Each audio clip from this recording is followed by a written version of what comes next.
Mr. President, it goes without saying, to pick up on Senator Isaacson's point, that there is nobody in this body who does not want to see cures as quickly as possible for the terrible diseases that are taking the lives of children in this country. That is not the debate. Nor, I think, is the debate that we need research and development to get us a cure of cancer, to get us a cure of Alzheimer's disease, to get us a cure of diabetes, and so many other diseases that are shortening the lives of people in our country and around the world. And we must work together to make that happen.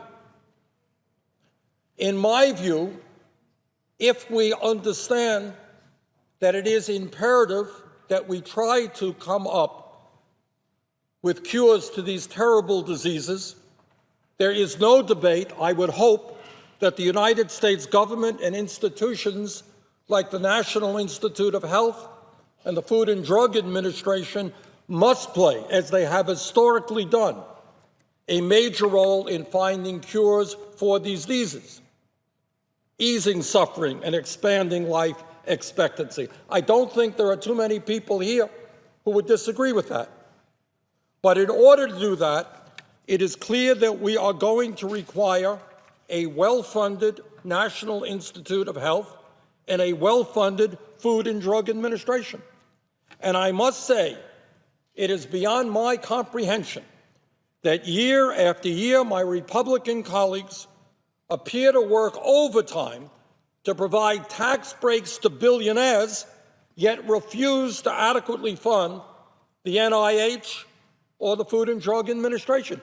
What set of priorities can anyone have that makes sense to anybody in this country that says, yeah, we're going to give tax breaks to billionaires and large corporations, but no, we're not going to adequately fund the major institutions in this country who are leading the effort to find cures to the terrible diseases that impact our children, our seniors, and everybody in this country.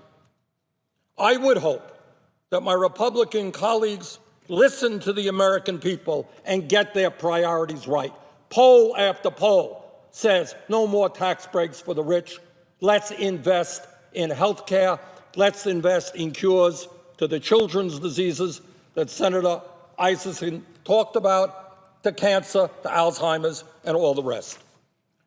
Now, second of all, Mr. President, just ironically and coincidentally, I just asked through my website for the American people to send me information on what is going on in their lives with regard to prescription drugs. Every so often we do that. We send out an email and we do Facebook. We say, tell me, what is going on with regard to your life and prescription drugs? Not surprisingly, the vast majority of the comments that I received, and we received about 1,000 comments from all over this country, are from people who are outraged by the high cost of prescription drugs in this country, a cost which is going up every single day. People are walking into their pharmacies today and seeing the price of the medicine they've had for 20 years double for no explanation other than the fact that the drug companies can do it, are doing it, so they can make outrageous profits. We pay in this country the highest prices in the world for prescription drugs. Senator Isaacson talked about the terrible diseases facing our kids. He is right. But do you know that there are thousands of people in this country every year who are dying because they cannot afford to pay the highest prices in the world for prescription drugs? While last year the pharmaceutical industry made $50 billion in profit, top 5 companies, $50 billion in profit, 1 out of 5 people in this country, Senator Isaacson, when they go to the doctor's office and they get a prescription, you know what? They can't afford to fill that prescription. Talk to the doctors in Georgia. Talk to the doctors in Tennessee. And what they will tell you is, yeah, we write out the prescriptions, but working class people can't afford to fill them. We have received letters from oncologists all over this country who tell us their cancer patients cannot afford the outrageously high cost of the medicine people need to stay alive. Maybe, just maybe, it might be time for the United States Senate to stand up to the pharmaceutical industry and all of their lobbyists here and all of their campaign contributions and say we're going to stand with the American people who are sick and tired of being ripped off by the drug companies. Let me just read a few. I'm not going to read you 1,000 letters, just a few to get an indication of what's going on in America. Mark from Plainville, Connecticut, wrote to us that his drug for Crohn's disease went up from $75 a month to $700 a month. Anyone here concerned about that? And he's worried that he may die. This is what he writes to me. I am no longer treating my Crohn's disease. I'm in a lot of pain and will eventually develop colorectal cancer and die. I am 39 with a wife and 2 daughters. We simply cannot afford this medication any longer.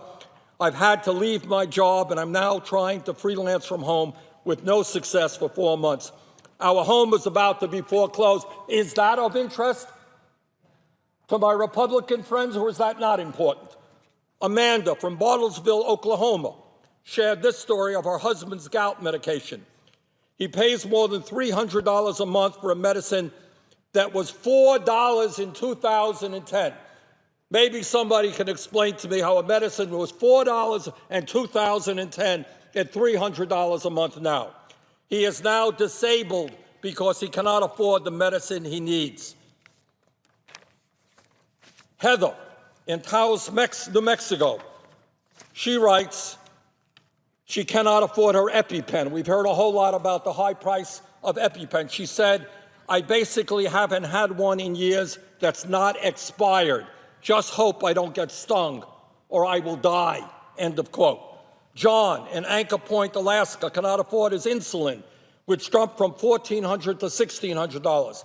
He said, quote, I skipped buying groceries when picking up meds, went home and scraped by, sold possessions to make ends meet so we could buy food. Jerry from Lincoln, Nebraska, cannot afford gabapentin for shingles. It was $35. It's now $75. Trish from New Jersey stopped taking, I'm probably pronouncing this wrong, well, her breast cancer medication because it went from $25 to $225 a month for 3 months. 3 months supply. Anyone concerned about that? Of course we want new drugs to cure diseases, but those new drugs won't do anybody any good if people can't afford them. Mr. President, we have seen scandal after scandal in the last few months and years. Gilead sold Sovaldi, a drug for hepatitis C, for $1,000 a pill. Mylan raised EpiPen prices by 500% over the last several years to more than $600. Martin Shkreli raised the price of Daraprim, a life-saving AIDS medication, by 5,000%. Are we concerned about that? I would hope some of us are. Now, also, above and beyond the fact that the pharmaceutical industry is ripping off the American people, the FDA itself tells us that this voucher approach doesn't work.